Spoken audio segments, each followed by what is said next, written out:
Good morning, welcome to Morning Markets. Last week we saw US equities climb to a new all-time high, but can earnings sustain this rally?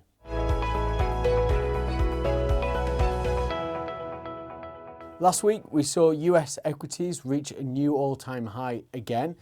That puts the S&P 500 up 2.3% for the month of October, the sixth consecutive monthly gain, and stands the year-to-date gains at 16%. Investors have certainly been rewarded by being invested despite the challenges of tariffs, inflation, geopolitical events.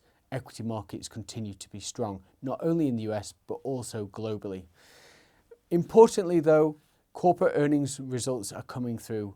We're seeing many of the major companies in the US report. Last week we heard from the likes of Amazon. They surpassed earnings estimates again, and their share price was up 10% on the day. Coming into the earnings season, expectations was that the S&P 500 would see earnings growth of around 6%. We're currently on track for about a 10% blended growth rate, so well ahead of expectations and really underpinning the strength that we're seeing in the US equity market. Outside of the US, this week we'll have the likes of the Tencent and Alibaba within China, but then here in the UK we'll have the likes of 3i, and in Japan we'll have SoftBank, and then in the US we'll have the likes of Cisco, Target and Disney all reporting. So a few areas to watch out for, but we have had most of the major US companies already report. Closer to home this week, Bank of England will be in focus. They'll be delivering their latest interest rate decision on Thursday.